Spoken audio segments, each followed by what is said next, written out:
Hello everyone, welcome to நம்ம Hindi school. இந்த வீடியோவில் நாம் வீட்டு வேலைகள் செய்யும் பொழுது என்னென்ன ஹிந்தி வார்த்தைகளை பயன்படுத்தலாம் அப்படிங்கிறத சில வாக்கியங்கள் பற்றி பார்க்கலாம். வாங்க வீடியோக்குள்ளே போகலாம். சமையல் செய், கானா பனாவோ.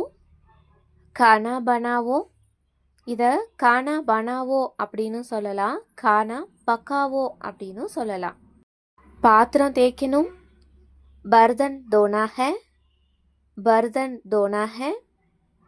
துணி துவைக்கிறேன், मैं कपड़े धो रहा हूँ, मैं कपड़े धो रहा हूँ. ஒரு ஆண் சொல்வதாக இருந்தால் தோ ரஹா ஹூ அப்படின்னு சொல்லலாம். பெண் சொல்வதாக இருந்தால் தோ ரஹி ஹூ அப்படின்னு சொல்லணும். துணி காயவை, கப்படே சுக்காதோ, கப்படே சுக்காதோ.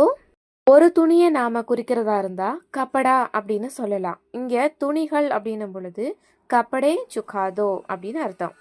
துணி மடிக்கணும், கப்படே த கர்னே ஹே, கப்படே த கர்னே ஹே. த கர்னே ஹே அப்படிங்கிறது இலக்கணப்படி சரியா இருக்கும். ஆனா பேச்சு வழக்குல மோட்னே ஹே அப்படின்னு தான் சொல்லணும். கப்படே மோட்னே ஹே. துணிய பீரோல வைக்கிறேன், அல்மாரி மே कपड़े रख रहा हूँ, அல்மாரி மே கப்படே ரக் ரஹா ஹூ. ஒரு ஆண் சொல்வதாக இருந்தால் ரக் ரஹா ஹூ அப்படின்னு சொல்லலாம். பெண் சொல்வதாக இருந்தால் ரக் ரஹி ஹூ அப்படின்னு சொல்லணும். வீட்டை சுத்தமாக பேருக்கு, கர்கோ அச்சி தரப் சே ஜாடோ, கர்கோ அச்சி தரப் சே ஜாடோ. தரையை நல்லா தொட, फर्श अच्छी तरह से पोंछो, फर्श अच्छी तरह से पोंछो.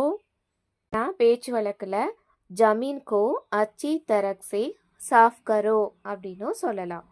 இந்த மாதிரி சின்ன சின்ன பயனுள்ள ஹிந்தி வார்த்தைகளுக்கு நம்ம சேனலை ஃபாலோ பண்ணிக்கோங்க. தேங்க்யூ.